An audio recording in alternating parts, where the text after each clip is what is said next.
Hello and welcome to 2 Minute Watches. So today we have the Longines Conquest 39mm variant in blue. So this has been out for quite many years now, and usually the most common variant is the 41mm.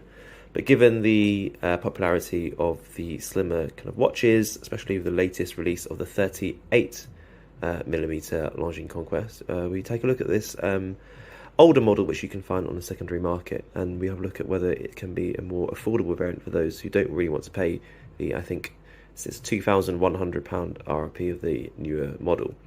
So what you have here is still a great watch here in terms of you've got the 39mm size, which on my 6.3 inch wrist I think still curves quite nicely around. You can see, so still very wearable. I think make sure you are having the 39mm variant when you're looking at it.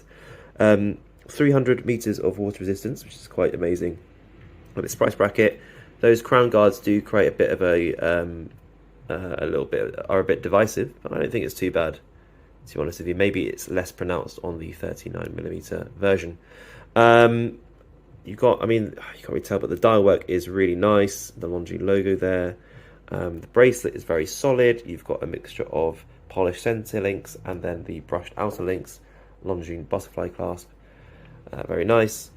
Sword hands and kind of the indices with the loom. I don't think very legible. I think you'll kind of like what you get there. For me, I think it's quite nice in terms of you've got the sporty element of the. You can see around the track you've got those markers, second markers there.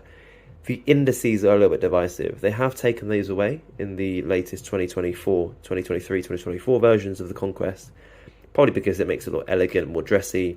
Here with the indices, it looks quite sporty. Kent is some of the Rolex models you can get with the indices, the Explorer, that's what I was trying to get at, with the 369. I'm not sure it fits. It's all right because it's symmetrical with the 6 and 12, but I think they are a bit big.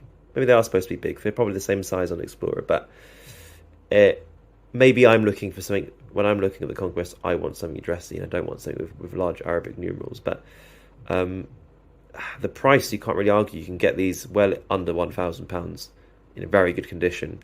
So if you're looking for a Longines, very great, very well made watch, at a price that you don't want to pay near starting to hit Omega levels, and this is probably one to look out for. Thanks for watching. Hello and welcome to 2 Minute Watches. Today we're looking at the Bulova Lunar Pilot in 43mm, and the question we all quite probably want to know is, does it fit in with the kind of slimmer, thinner wrists? So I've got a 6.25 inch wrist, which is pretty thin, not a lot. Well, kind of works. I think if I'm looking at a watch, I'm really looking at the kind of 36mm without a bezel, or 38 with a bezel, for example, with a dive watch. And I really like that kind of Speedmaster aesthetic. So I've picked up the Bulova Lunar Pilot here to try and get that, and I actually really like the build quality. It's really impressed me in terms of even the bracelet quality is good. If you look at, for example, I don't know if you can tell there, but from the dial work, actually kind of it's much more impressive than I thought, because of the way the dial was almost 3D. So actually the indices, the hands, and the kind of the 3 mini dials really are kind of on different levels of the dial, on different planes. So it really sticks out and pops out much more than the photos actually. So it actually looks much better in person. But obviously the chunkiness of the watch still remains. So you can see here, sometimes you look at the side, that's one way to look at the gap, and try and look at whether it's wearable, and it is quite hefty. So I think if you're looking at a 6.2, 6.3, 6.4 inch wrist, you're kind of probably on the cusp. It really depends on how, for example, how you're willing to wear it. It almost has like a G-Shock vibe in terms of the kind of the sizing or the kind of heft it has on the wrist. So I think if you're happy with that, then it probably is okay. But otherwise, it is quite unwieldy, I must say. It's a very chunky watch. So I think how are you going to wear this watch is probably a question, and are you happy with the way it will sit given the size of it? But otherwise, it's not wearable. But I think you have to make your choice.